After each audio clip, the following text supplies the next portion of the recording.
She was in the car with her boyfriend who was here illegally. They were stopped. She refused to comply with ICE officers or give any identification. She was briefly detained, and then once she gave identification and they were able to confirm who she was, they released her immediately.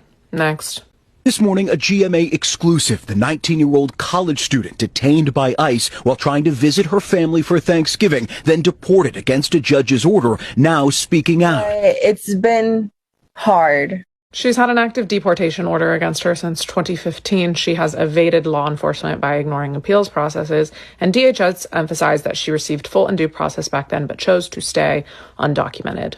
We cannot hate the mainstream media enough. I am not being dramatic when I tell you that every single story like this that you see that the news reports on, there's always more to the story. They will headline something. They will try to push a narrative that is objectively false, that is omitting key pieces of information for the public to know. 10 out of 10 times, without fail, every single anti-ICE video that you see, anti-ICE story that you see is omitting key details. They are not telling you the truth. They're trying to push a narrative to spread fear because the Democrats have to have these votes in order to win. It's their voter base. ICE is doing an incredible job. They're making our country safer. They're ensuring better quality lives for all citizens. They are protecting American citizens first.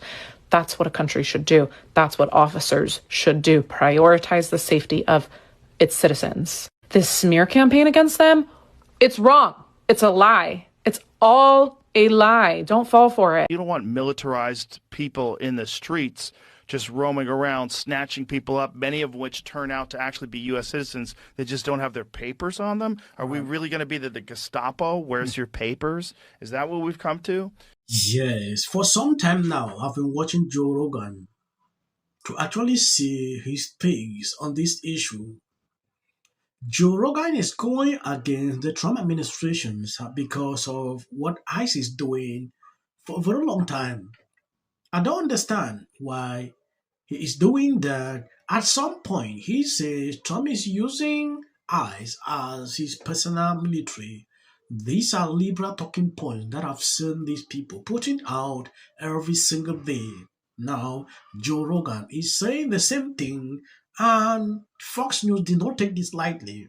They are covering this now. A lot of people were ignoring what Joe Rogan was saying.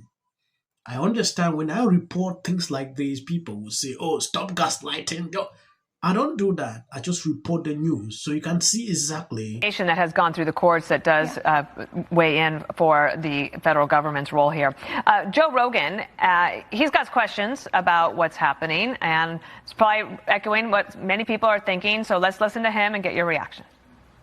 I see the perspective of the people that say, hey, there was an illegal program moving people in here to get votes, moving people in here to get congressional seats, and we've got to change that. I can also see the point of view of the people that say, yeah, but you don't want militarized people in the streets just roaming around, snatching people up, many of which turn out to actually be U.S. citizens that just don't have their papers on them. Are we really going to be the Gestapo? Where's your papers? Is that what we've come to?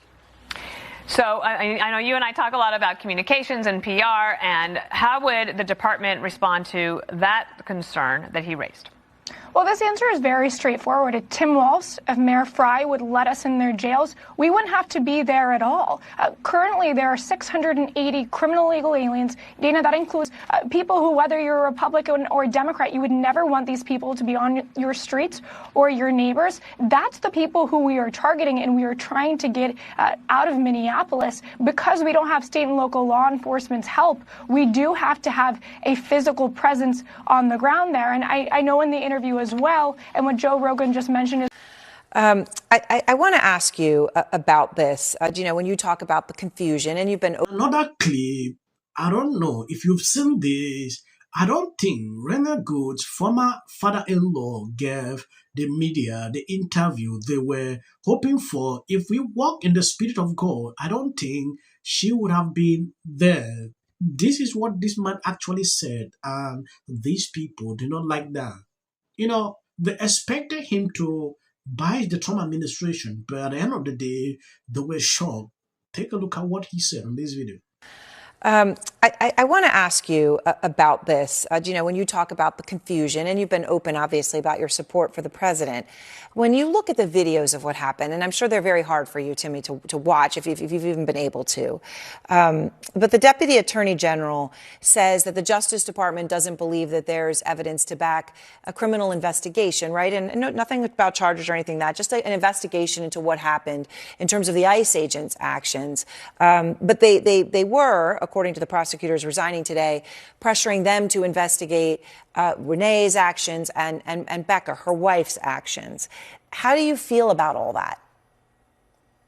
Well, I'm not blaming anybody. I mean, it's a hard situation all the way around. It's hard for for everybody involved. I mean, the ICE agent, at first I didn't see the footage where, he was actually, he was actually being ran. I mean, I seen the bump of the car hitting his legs. And so in a flash like that, it's hard to say how you would react. From my understanding that he had been through that before, maybe dragged or something. And so, like I said, it's just a hard situation for everybody. Becca, she's a great person as well. I mean, I don't have any many enemies. I love everybody, and that's what the Bible tells us: love our neighbors as we love ourselves. But I think there's some bad choices, and the word says, "For the wrath of God will come upon the children of disobedience." And it's I don't blame ICE, I don't blame Rebecca, I don't blame Renee. I just wish that if we're walking the Spirit of God, I don't think she would have been there. This is what we are talking about. This happened recently in Minnesota. And when you want to say, like, this lady was not supposed to be there, you will see a lot of people, say a lot of things. I don't believe that if you stay in your house, avoid this kind of, demonstrations everywhere. Things like this will happen to you. She happens to be the victim in this case. The father-in-law is here saying this. At some point, I saw that video. I was like, I was shocked to actually see that respond. Now, going back into Joe Rogan, what I don't understand with Joe Rogan is this. Is he for the Trump administration or against? Or his problem is mainly focused to see the crimes some of these people commit, or he just pick up videos like what I see on social media. Looking at that first lady you saw, any video that the mainstream media air, there's always a background story behind it. They will never tell you, they will not make you to see, they will always twist it to say a different narrative. That has been the case. I will say this again for people who usually bash me on this topic, like, oh, stop gaslighting people. I don't gaslight people. I just report, share my opinion. I might be in line with you or against you, and I plead on everyone. Sometimes I will say things that are contrary to yours. We should be able to coexist even with that. The reason I always admire comments disagreeing with me, it shows I'm doing something and I appreciate it. As of the short clip, that is for the white algorithm. You can always skip. This is the thing. You said gather around and say, oh, she's accusing all of the folks at ICE of being criminals. That is not what I'm doing. This was happening in Minneapolis is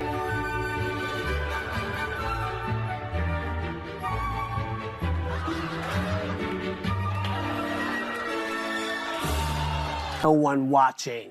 That we don't normalize what's going on in this country right now. I love America. I love us. I love our communities, free speech, the Trevor Project. And my babies are upstairs watching. Y'all better be off them damn phones and watching me right now. Bill Maher, you give us so much.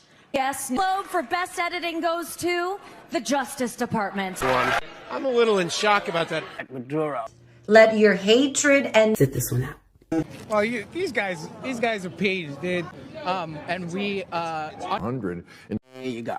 $1,500. Let's see if they get the. Well, I want to see them get it. MAGA's going to break up because of Donald Trump's criticism of Robin. Can sit at either place. Thank you for coming. I really appreciate it. You and your husband were friends with Robin Michelle Reiner, and Everybody knew that wasn't true. A dangerous relative as a likely suspect. A tip that led to her brother Nick. Rob Reiner and Nick had a heated argument the night back on Zone. In one incident, she said, should have said nothing. The United States to make no comment. When People ought to have. Absolute horror. Hi, Mel Gibson. I'm in Italy. Obviously has an opinion on this, and Hollywood actor Mark Ruffalo as he cosplayed